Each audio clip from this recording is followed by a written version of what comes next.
ไม่เป็นหงอยากกลเมืองเอิงนาก่อนที่เวงหมาย3ที่ตอนหมาย1ตรงเวงเมืองสู่ค่ะ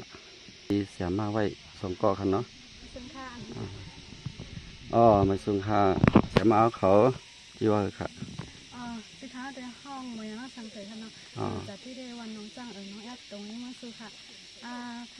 ขาเดี๋ยวจะเข้ากันเมืองแล้วก็จะเป็นเมื่อปี2019ค่ะเนี่ยเดี๋ยวจะเข้ากับสวัสดีเมืองสื่อก็ขึ้นกับสวัสดีวันให้ปี2023ค่ะเนาะ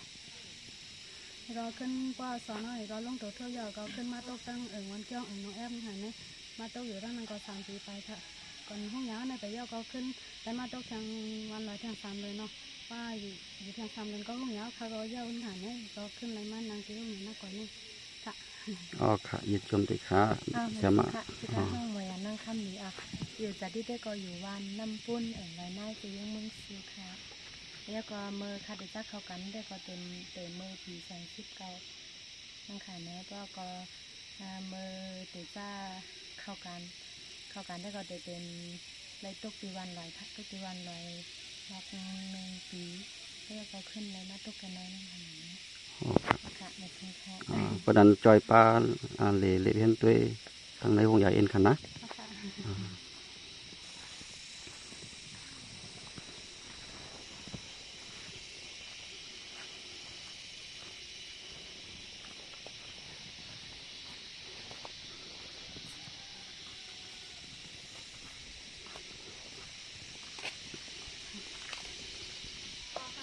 ไม่ได้ก็จะเป็นทางห้องยาห้าอันให้มาเมื่อปีกายปีอ่อนนั่นค่ะเนี่ยผ่านได้ก็จะเป็นขั้นด้วยก้นเป็นค่ะผ่านด้วยเรื่องนี้ก็จะเป็นห้องนอนหมอยาเขาตีลีหมอยาเขาค่ะอ๋อค่ะขนาดถ้าเขากับได้ตั้งนั่งค่ะอ๋อชมครับอ๋อในเป็นที่หงยาค่ะนะพอตอนตะคนเป็นคนเจ็บคนอยู่ลีสมาที่ไหนครับ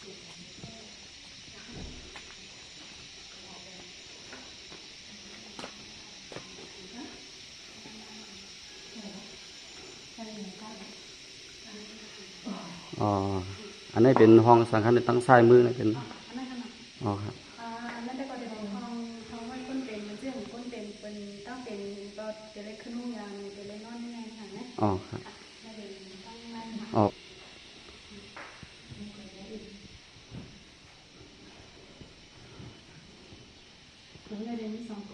อ๋อเดี๋ยววันน้าได้ตีเอามาเสิร์ฟแถมใครอยู่อ๋อสั่งไว้กันเนาะอันนี้เป็นห้องตาเฮียงอะไรก็เนี่ยห้องมันเชื่อมก้นเป็นเขาจะได้ขึ้นห้องยาจะได้นอนหรือก็ใส่ยามันเชื่อมขึ้นห้องยาเข้าห้องยาได้เนี่ยจะได้เป็นที่ไว้ก้นเป็นที่นอนก้นเป็นอ๋อ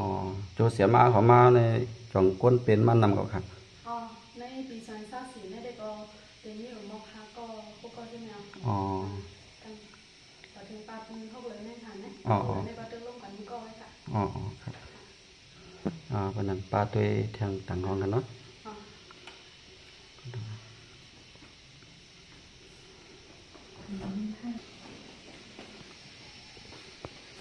อันนี้เป็นห้องสังฆทานอันนี้ห้องดาวยังครับอันนี้ห้องเป็นห้องเชื่อมด้วยต้นเป็นเชื่อมว่าบนบ้านในห้องพักด้วยเหมือนกันซีนื่นแล้วอ๋ออันนี้ขึ้นห้องยาหาในก็ด้วยรอปัญญาแล้วก็เมืองหาในติดเลยทับคนเป็นในห้องนะคะอ๋อ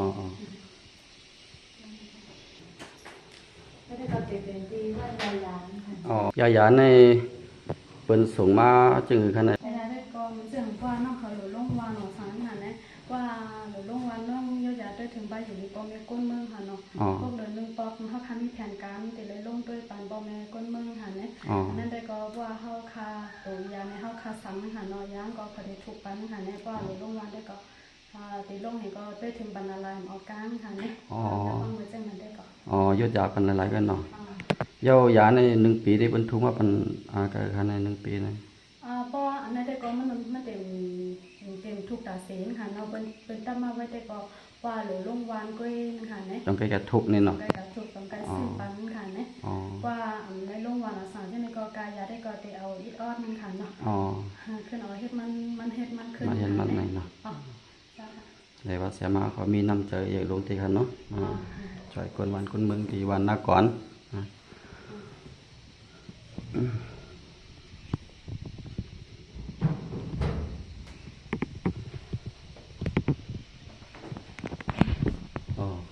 าร์ทของต่างห้องเองใช่ไหมครับ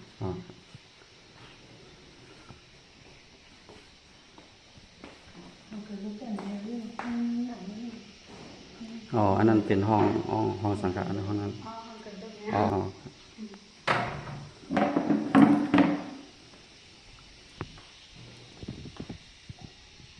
คือว่าเขาถือว่าน้ำเราไม่รู้มีปัญหาเราก็จะว่า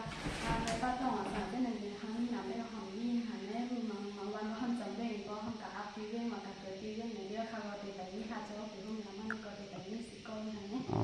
ก็ยังดีครับเนาะมีไว้เนาะมันจึงว่าห้องเปลี่ยนที่ครับห้องไว้เนาะมันจึงว่าบางก็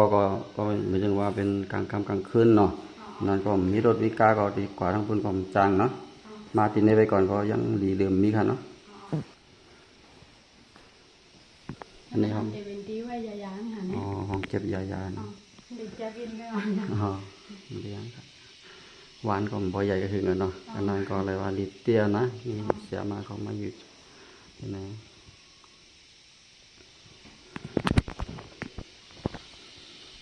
กลางใจ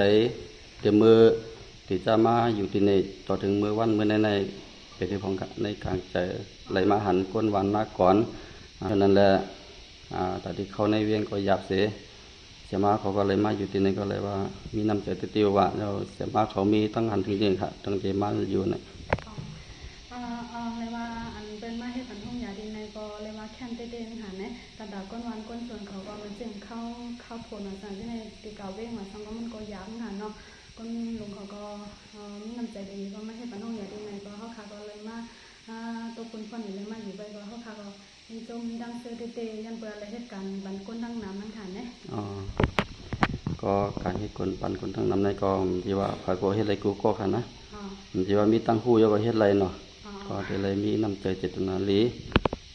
ได้เลยลดย่อมลงตั้งซื้อเนาะมาอยู่ที่นี่ก็เรื่องฟงก็ลีเนาะเรื่องอินเทอร์เน็ตเนี่ยมันโหลดลัดถึงค่ะนะใช่มาเขามาอยู่ในก็เลยว่ามีน้ำใจลีติเตะก็ยังย้อนน้ำใจคณะเป็นนิวงค่ะมาอยู่ที่นั่นในมีตั้งหันถึงจริงค่ะม่วนก็ขนาดมาอยู่ที่นั่น ในวันเจอเพื่อนก็หันก้นวันเขาก็ว่าจนเตี้ยอันระยะเขามาอยู่ที่นั่นก็เข้าคือเข้าผลก็เขากันได้เรื่องอย่างนึงค่ะเนี่ยทั้งส่วนที่มอยาวเขาได้เขาไปอยู่กับห้องเหมือนด้านก็ทำเรื่อยแต่นั้นมันก็ได้ก็มันมาเดี๋ยวทำคำว่าทำเรื่องดูการอะไรทำว่าทางนั้นได้แต่อยากเล่นเราคนนี้สามารถค้าทำอะไร ยาวหรือสินั่งไปที่ไหนก็กลางค่ำกลางคืนก็ไล่กวาดแทงก่อนโน่นเนาะเพราะเป็นม้ามอะไรที่ไหนเนาะก็ยามหันวันนั้นก็เฮินปีนังสาเขาเนาะ